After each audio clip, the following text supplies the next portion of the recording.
So our last session is Advanced Analysis with Google Analytics, and our last speakers, last but not least, is going to be Craig Paddock and Cody Paddock. Okay, all right.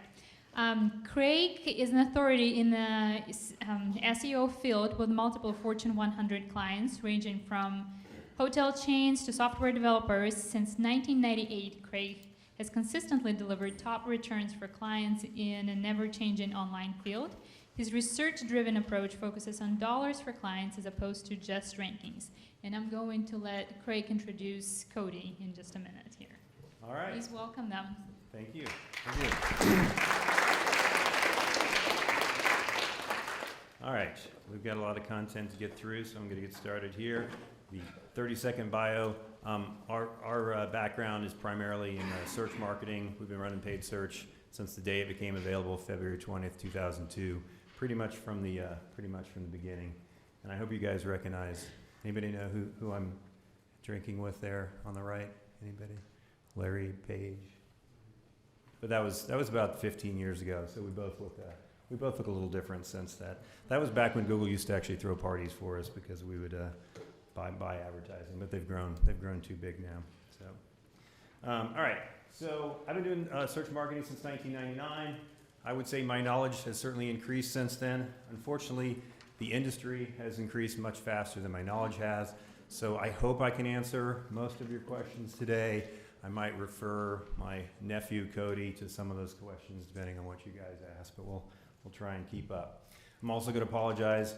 This presentation is somewhat random because we're trying to get through a lot of content, trying to show a lot of different scenarios that we've run into in the analytics world. So this is not a step-by-step procedure. It's more of we're going to run through many different scenarios where we find issues with Google Analytics and things you should be aware of.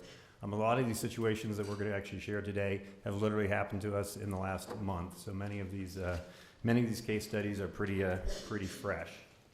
Just to make sure we're all on the same page, we'll probably throw out a few acronyms just to make sure you guys are following along. So we will say GA for Google Analytics, GTM for Tag Manager, GDS for Data Studio, cost per click, CPC for cost per click, CVR conversion rate, revenue per click for RPC, and hopefully you guys got all those. All right. So a few things we're going to talk about. If you look at your Google Analytics reports, I think a lot of people mistakenly give them too much credit. So really what we want to talk about today is where we might accidentally misinterpret the data that we're seeing in Google Analytics. Our clients often assume that the data is 100% accurate, which is not the case. We also need to make sure if we're looking at revenue that revenue is new revenue or incremental revenue as opposed to revenue you would be getting anyway. I also see a lot of issues with people misinterpreting data because the sample size is too small, as well as people focusing too much on short-term ROI instead of lifetime value. Okay, first thing we'll make sure that we're all on the same page on. When we look at the CVR within Google Analytics, Google Analytics CVR is not what I think most people would think is CVR. Google Analytics defines CVR conversion rate based on a goal conversion or transaction divided by the number of sessions, not by the number of people. And I think if you're speaking to the non-GA user, they would expect conversion rate would be the transactions divided by the number of users. That's not the case. So if multiple sessions are required for conversion to occur, your conversion rate might be misleading. So just be aware that it uses sessions, not users. And to further confuse matters, Google's definition of user is also not accurate. Google's definition of a user is a specific cookie on a browser. A user can use multiple browsers. A user can use multiple devices. So their definition of user can also be misleading as well. Things to be aware of. All right, before we jump into the analysis, Cody, who does a lot of Google Analytics implementation, is going to go through a few implementation slides first to make sure your implementation is correct, and then we're going to take a look at how we analyze that data. Welcome, Cody.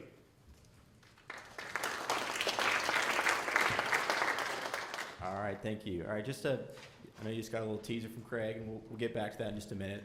Just for a show of hands, how many people know that they have Google Analytics on their WordPress website right now? All right, how many people know if that's in Google Tag Manager? Okay, and how many people have never opened Google Analytics? Anyone? All right, maybe one or two. All right, so I'll try to run through this pretty quick, but just wanted to make sure that we're on the same page here as well. Of course, Google Analytics is just a basic tracking code, which you find the tracking information within the property settings within Google Analytics. Once you have that tracking code, you can set that up within WordPress through a plugin, because of course we all love plugins. There's plenty of different options for this. Here's just a few examples. So each of these will just have like a field that you can get your Google Analytics tracking ID and just throw it in there, and this will automatically put the tracking code across all pages on your website. So an example, the Monster Insights tool, you can see that you can just place the code there in the bottom, and it'll place that code for you. Another example would be the Exact Metrics plugin. Another example of what that looks like in the interface. A little bit of an added bonus with these is that these will also include some sort of a snapshot within your actual WordPress admin of the traffic you're actually getting to your website. So you might not necessarily have to jump directly into analytics, just to at least get an idea of what's going on with the traffic with your website. So I mentioned Google Tag Manager a second ago. So we don't use the plugins that we just mentioned because we like to use Google Tag Manager to implement all of our tracking codes. Google Tag Manager being like a container or a bucket for tracking codes. So instead of just putting the Google Analytics code on your site once, you put the Tag Manager codes on your site just once, and you can place all these other types of tracking codes within Tag Manager itself, and that'll just automatically put those across your site. Tag Manager does have over 50 built-in integrations. If you can't find an integration, they also have an ability for you to just do what they call a custom HTML tag, where you can basically put in just any type of tag you'd like. And then just a side note here, if you're moving from on-page Google Analytics to Tag Manager, where you're actually going to deploy Google Analytics through Tag Manager, you want to make sure you remove that old on-page Google Analytics code so that you're not double counting page views on your website. So just like the Google Analytics tracking code, there are also many different Google Tag Manager plugins you can use as well. So this is just an example of the one that we've been using. All right, so once you get the tag on your actual site, you want to pick what you actually want to track on your website. These are the default items that we'll track. Of course, if it's an e-commerce website, we'll want to track transactions with revenue, as well as any sort of form submissions like contact forms or email signups, and then click to call and click to email.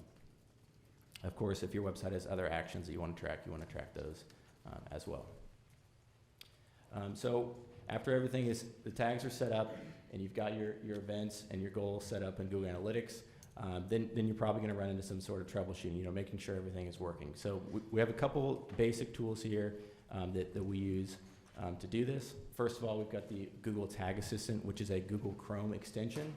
So it'll just live up next to the address bar in your Google Chrome browser. And for this example, it's showing that there is a Google Analytics code and Google Tag Manager firing on this page. Another tool we like to use is actually within Google Analytics, and that's the real-time user report. So in this example here, it's showing there's 89 active users on the website, and it also shows you the source of traffic those users are coming from. In the top left here, under the real-time section, you can see that there are actual other real-time reports as well. So that's where it comes into play for the actual troubleshooting of the events or conversions. So like you can follow yourself going around on the website and clicking and submitting the forms and see if it's actually translating to an event or a conversion in Google Analytics. So now I'm going to go over just a few items that we see normally. We see this for every client. Just as Craig was saying, we've seen most of these within the last month, just repeating from different varying clients. So one of the main things we see is a session drop-off within Google Analytics. So this is an example of what this report would look like, where you've got your sessions graphed here, and then of course the sessions dropped off. Usually we see this happening because the tracking code has been removed from the website. So if you're using like one of those plugins that we were talking about just a couple minutes ago, if for some reason you deactivated that plugin or deleted it, someone looking at Google Analytics might see a report similar to this. And then if you're actually on the right side of the screen, this is just an example of what the Google Tag Assistant would look like if you had removed the tracking code from your website. So of course it's saying that there are no tags found. So just a break here to remind you that there are built-in Google Analytics alerts that you can set up. You can set these up for something like the session discrepancy here, or the sessions drop off, to where, you know, if you aren't actually in Google Analytics every day, or if you don't have that fancy dashboard within WordPress, you know, you can get an email that'll just tell you if your sessions have dropped down to 0. And that could be sent at a daily, weekly, or even monthly basis. Another issue we'll see is usually the bounce rate dropping down to 0 or dropping down pretty low. So the bounce rate on your website is just anyone that is only viewing one page when they get to your website. So the tracking code is only fired once when they make it to your site. If they come to your site and they only see one page and they leave, that's considered a bounce.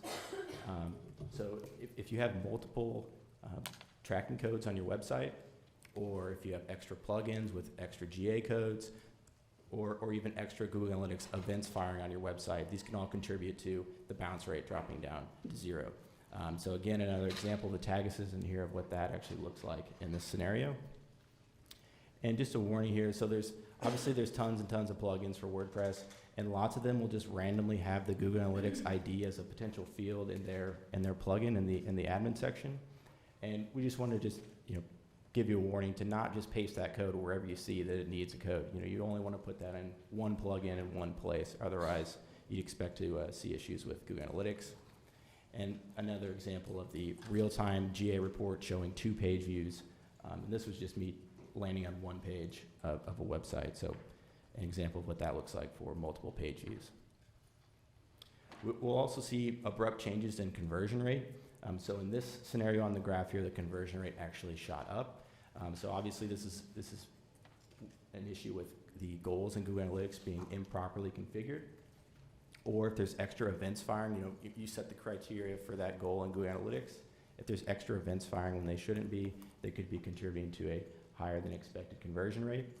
And then there is a feature called Smart Goals in Google Analytics, where Google Analytics tries to help you out, where if they think that there's no possible way for you to have any sort of tracking on your website, like if you don't have that click to call, you don't have those form submissions we were talking about, they try to just automatically identify your most engaged users. So we generally recommend never to enable smart goals, because we've always been able to implement some sort of tracking on our own. And this exact example here is when a client enabled smart goals on their own, and it drastically increased the goal conversion rate to over 100%. And the last note on this is, regardless of what you're seeing in Google Analytics, you do want to make sure you periodically compare that to what you're actually getting in your CRM data, to where if you get one lead in Google Analytics, you want to make sure that that's matching up to a lead in your actual CRM, and vice versa. If you're getting extra leads that are just unaccounted for, you want to make sure that those are, if you're missing the goal completions for some reason, you want to make sure you figure out why that's occurring. For anyone running a paid search campaign, we also like to look at the click and session discrepancies within Google Analytics. So this is, when a user clicks an ad on google.com, there's the click, and then when they actually land on your website, that's referred to as a session. So if you're seeing clicks on your ads but no sessions on your website, you're expecting that possibly the tracking code has been removed, or you're sending users to broken pages that aren't being tracked, or maybe there's even a redirect occurring that is stripping the paid search parameters from the URL. Last, we've also seen clients where they are ready to send out an email, or they want to do a post on Facebook, and they need the URL to actually send those users to, and they'll go to Google and they'll search for their brand name, and they'll click on their own paid search ad and use that URL for their email. So now anyone that clicks on that link in their email, they're going to show up as a paid search user instead of an email user. So you want to make sure that you're using the clean URLs to prevent that. And my last slide is looking at consistency being important for data aggregation in Google Analytics. So on the left, we've got a final URL report that is coming from Google AdWords.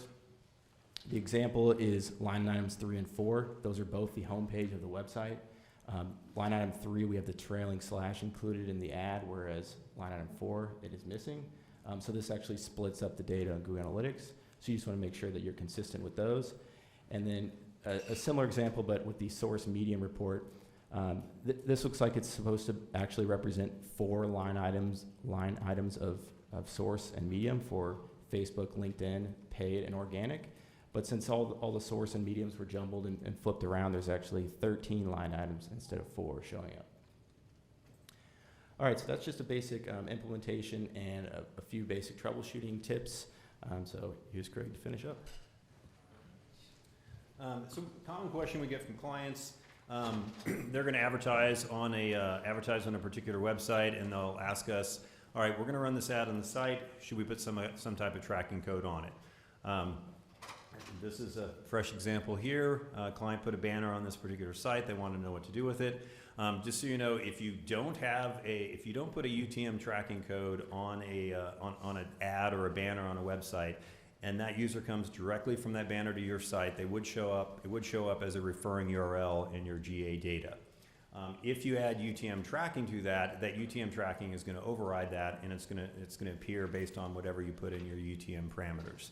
So if you don't do anything, it will show up as a referrer.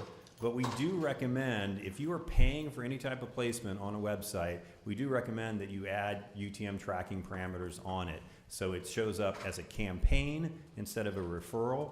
And this allows you to differentiate between, like, if you have a banner running on a site, but you also have some type of free listing or organic listing on that site, that would differentiate between the two and allow you to see the difference between the two different sources. And if you have different creative on the banner, you can also differentiate between that with the UTM parameters as well.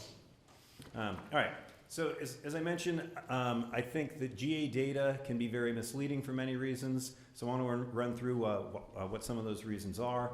If we compare what I would say the real ROI of your site is, or for a particular campaign versus what's reported in GA, it's going to vary for many reasons. First reason, probably the biggest reason, is when somebody searches for your brand name within a paid search campaign and they come in and click on that paid search ad, I would argue that should not be attributed to the paid search campaign, because they're searching specifically for your company as opposed to finding you as a result of that paid search ad.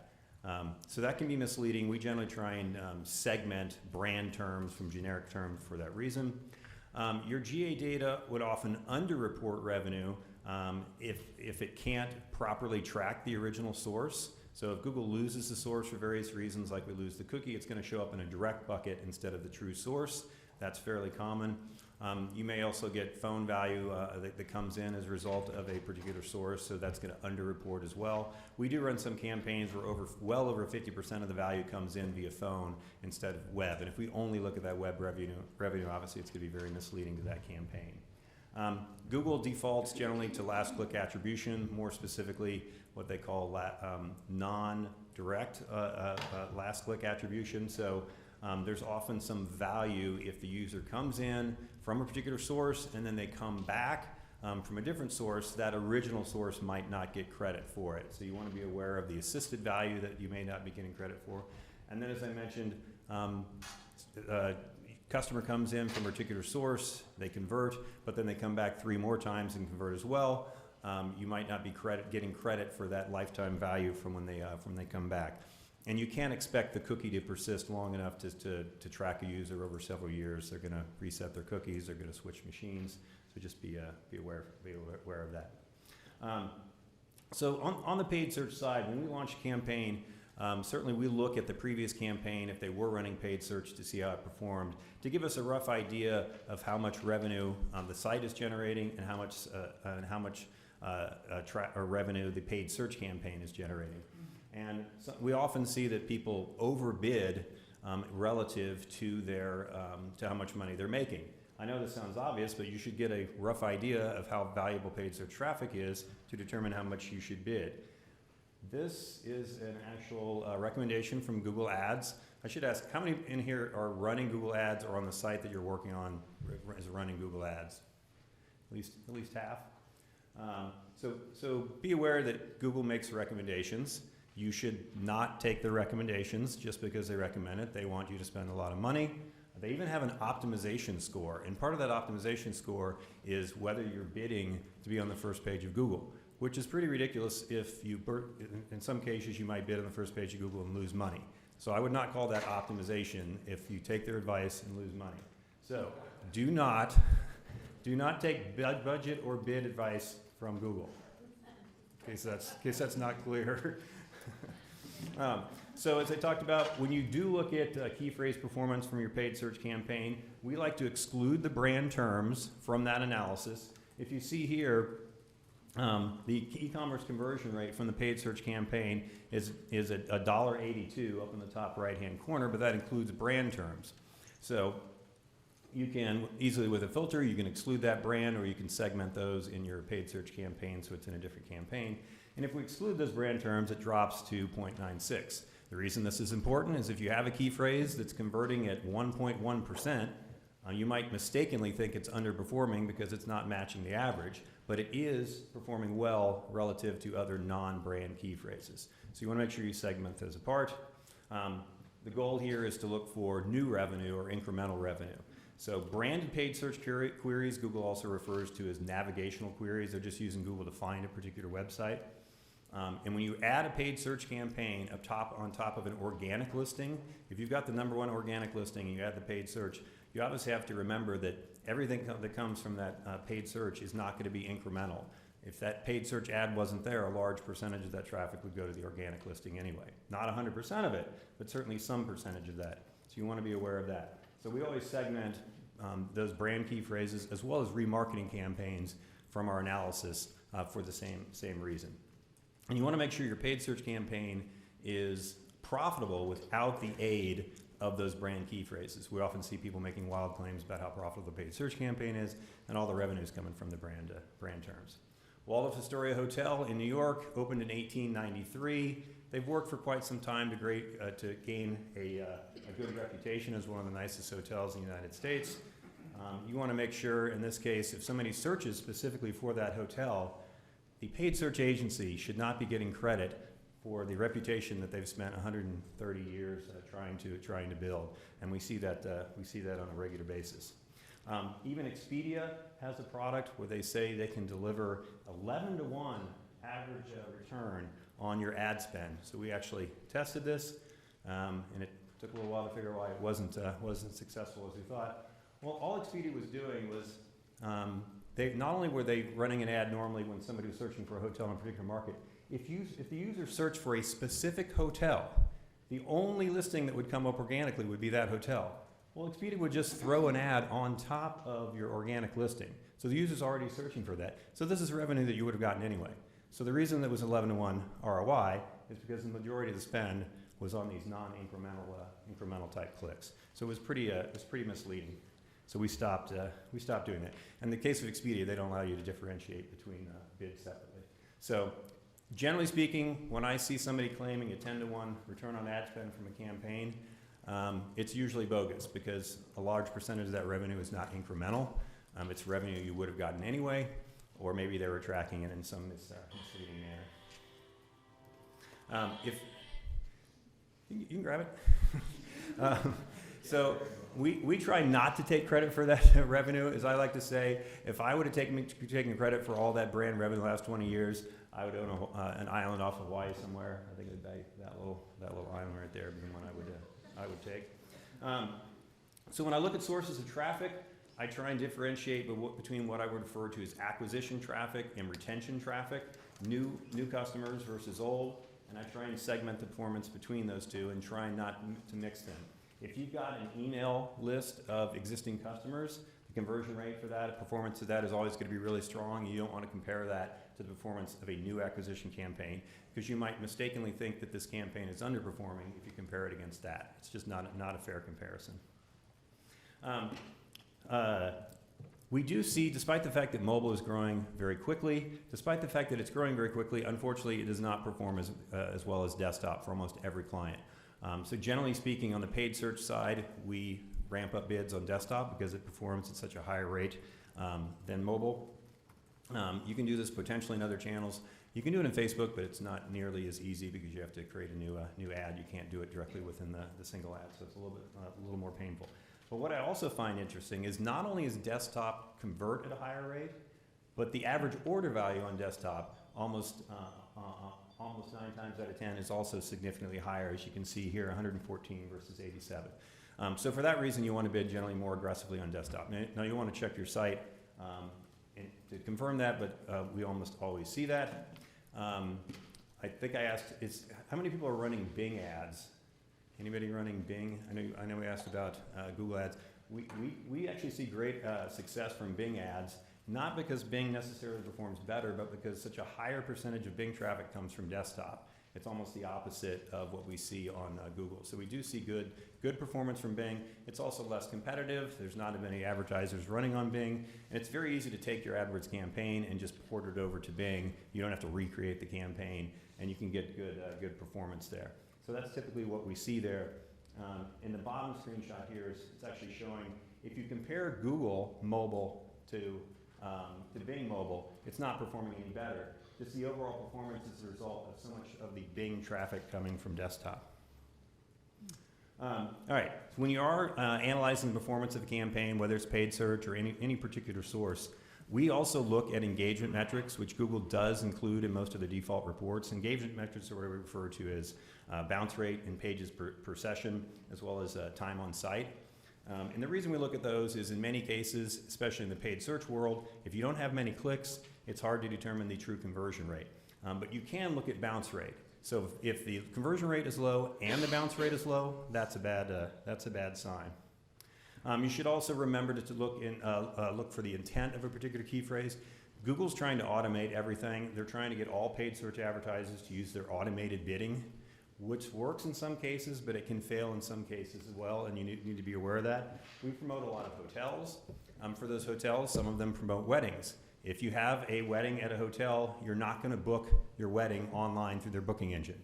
So in this example here, our wedding terms don't generate any direct revenue. If we allowed Google to automate those bids, it would reduce the bids as a result of that by not seeing any revenue. So you want to segment that from your analysis and make sure you're aware of that. In this example here, there's actually 2 key phrases here that have an extremely poor ROAS on the far right side at under 10%. Again, if we automated the bids, Google would eliminate those key phrases. But if you look at the key phrases, these are products that are custom products. When somebody buys a custom product, they have to call in. So there's not going to be any direct revenue as a result of that. So again, if we automated the bids, Google would give us the incorrect bids as a result of that. So if you see poor ROAS from a particular campaign, whether it's paid search or somewhere else, just a few things to remember. Don't automatically reduce the bids just as a result of low CVR. You want to check the engagement metrics. You want to make sure that revenue is the goal for that particular source. Was the intent different? Was the poor performance as a result of small sample size? And you should also take into account, was it an early buying cycle term where we don't expect the user to initially purchase? As we like to jokingly say in the paid search world, there's no such thing as a bad key phrase, just a bad bid. Meaning that if something is underperforming, don't immediately delete it. You should reduce it initially, try and make it improve performance before you completely eliminate it. All right, talk about attribution modeling for a little bit. Unfortunately, Google has teased us with some attribution reports in GA, but they haven't gotten any better in the last few years. I thought by now we would have gotten some better tools available to us. So you can't use the default reports to see the more interesting attribution modeling. This screenshot here does show when you break apart your paid search campaign from the brand terms and the generic terms. For this particular client, the majority of the revenue was not coming from the first click. So if we only looked at the performance from that first click, we would definitely be underbidding for those key phrases as a result. So you can see that $132,000 of value came in from an assisted or initial click point, and only $61,000 came in from last click. So you definitely want to take that into account depending on your industry if multiple touch points are required. On the organic side, similar issue. We created a web page, an interesting web page that got thousands of visitors. It wasn't generating much revenue, but when we looked at the attribution report, we saw that it was an assist in getting people to the site, but they didn't purchase directly. The majority of the revenue was a result of the user coming back. So a lot of questions we get about how come my numbers in GA don't match my numbers in Facebook, or they don't match my numbers in AdWords, or they're never going to. And you should not sweat too much about that. If a user comes in, first click on Facebook, second click on a Google Ads click, and then third on an organic click, and then they convert, Facebook tracking will take 100% credit of that because they're not aware of those other touch points. Google Ads would also take 100% credit because they're not aware of those other touch points. But Google Analytics default would credit the organic click at the end unless you're looking at a different attribution report. So when those numbers don't match, there's several reasons why they don't match, but the biggest reason is because those different tracking systems are not going to be aware of those other touch points, and they're not going to share them. As we like to say, they're basically grabbing, they're going to grab anything they can. In the case of Facebook, the default in Facebook is a 28-day click, 1-day view, meaning the user doesn't even have to click on the Facebook ad. They just see the Facebook ad, and then they convert in the next 24 hours. Facebook will report 100% of the revenue as a result of that, even though they didn't click on your ad. So Facebook's numbers are definitely inflated as a result of that. So similar to that, a lot of banner campaigns that are run, they track view-through conversions as opposed to click-through. So was the revenue derived as the result of the user clicking through the ad, or did they just see the ad? In those campaigns, the majority of the revenue comes through view-through ads. So they just see the banner ad, but they didn't click on it. So if they see the banner, do we know that they actually booked or the transaction occurred because they saw that ad? That's a little presumptuous, I would say, to assume because they saw the ad that that's the reason that the transaction occurred. Now, if you really want to test to see how the validity of that revenue, what you can do is run a bogus ad. So you can run an ad on a particular website and then run a banner ad to like a charity, which is what this study shows here. They ran banner ads not to their client's website, but to a charity. And if it's properly targeted, there's still going to be revenue that comes in from those users that simply saw that banner, even though that had no impact at all. In this particular study, they showed that only 23% of the revenue that was reported from this view-through ad was legit, because the majority of that revenue they would have gotten anyway. So just be aware of that when you see any type of view-through revenue reported, whether it's Facebook or banner ads, a large percentage of that, unfortunately, is probably not incremental. So we talked a little bit about conversion rate versus actual revenue. I'm not a fan of conversion rate because conversion rate doesn't take into account average order value. This is an actual screenshot from several years ago when we had automated the bids on Google. Google didn't allow us to bid on ROAS, they only allowed us to bid on conversion rate. So Google did an absolutely great job of matching our cost per transaction for these two different key phrases. They were paying just under $30 per transaction, which seems like Google was doing exactly what they said they would do. The only problem was the heavy bag that we were paying $30 for, we paid $30 to get that customer. We were also paying $30 to sell a $15 jump rope. So that was not a good investment.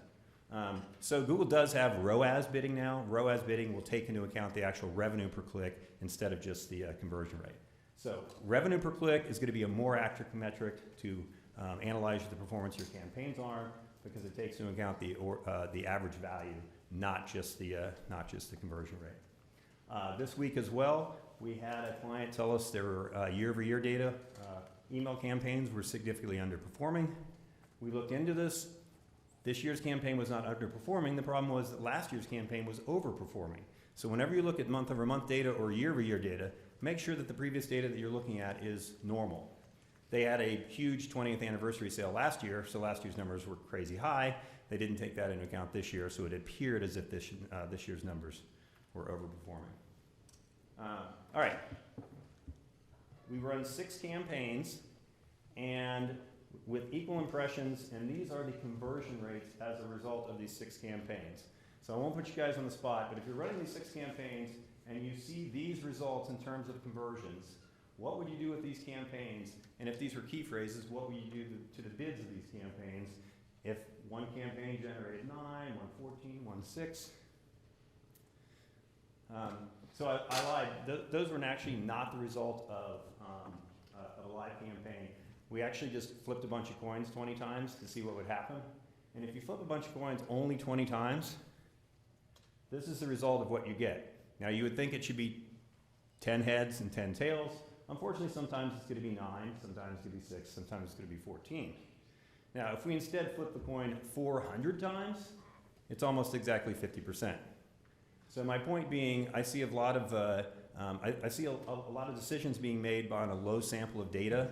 You sometimes need to be a little patient in your data and don't make rash decisions based on 20 clicks. Our rough rule of thumb is we want about 400 clicks before we know the long-term conversion rate of a campaign.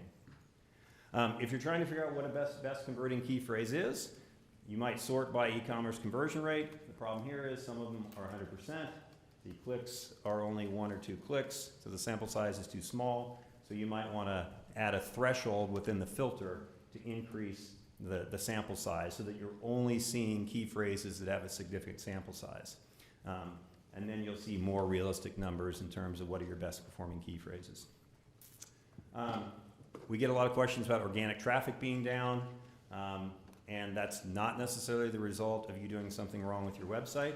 It might be the result of Google adding more and more paid search ads and making those paid search ads larger. Every year they do something to shift more and more of their clicks over to the paid search side. So in your industry, it may be normal to see a decrease in organic traffic, unfortunately, as a result of that. As you can see, significant number of paid search clicks above the fold now for any key phrase with commercial intent. If it's not with commercial intent, you might not see many ads, but for most key phrases we would be interested in, you're going to see a lot of paid search ads. Okay, how many 7s do you see on this screen right now? Ready, go. Everybody get it? Okay, how many 7s do you see on the screen now? So it's a little easier to see these 7s with the highlighting of the color. I actually stole this slide from a conference I went to a year or two ago, which didn't seem like a big deal at the time, but it actually changed the way I've analyzed data. Because now I get reports every morning on every client that we work on, and we highlight the data based on its performance. So you can see this example here. It's very easy to set this up in Google Sheets or Microsoft Excel. Add some conditional formatting, and it makes it very, very easy to spot problems in case there is an issue. All right, last point I want to make. As Cody mentioned, we often see this. I'd say once every month or two, a client calls us in a panic, and they said, "Look what happens. Our revenue's down. Our traffic's down." In most cases, the revenue or traffic is actually not down. It's the result of a tracking problem. So don't freak out when you see that. Go to Tag Assistant and make sure that there's no issues before you panic. If it is tracking correctly, then you can panic. But 9 times out of 10, we find that there's an issue with the tracking of the website. Okay, we made it through all 247 slides. How much time we got? 13 minutes. All right. Any questions? I know everyone's got a happy hour, but I don't think they're serving for another 10 minutes. So.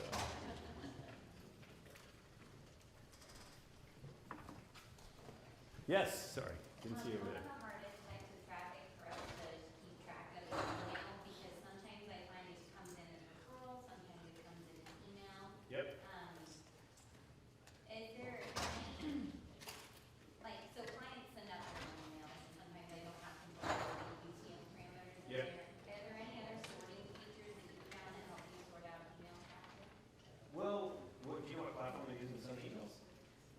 Well, it could be anything, really. Could be anything? Well, because one of the websites that I'm tracking it for, like, supports, it's an online giving campaign for like 120 nonprofits, and some of them are not in there. You know what I mean? Like, you don't know. Oh, right. But when you send the email, they should be sent from a common platform.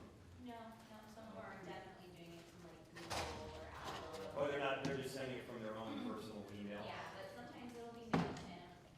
Yeah. Sometimes it's constant contact. Yeah, I think it would be worth you going there and setting them up manually on MailChimp, not just for the tracking, but there'll be 12 other benefits that they won't realize that they don't have.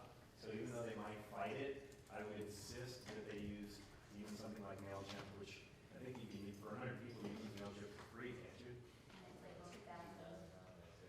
Yeah.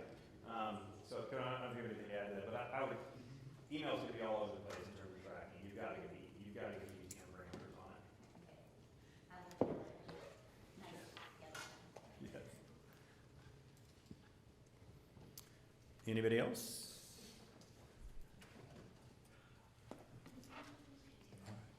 All right. Is she coming back to close? Oh, do you want to?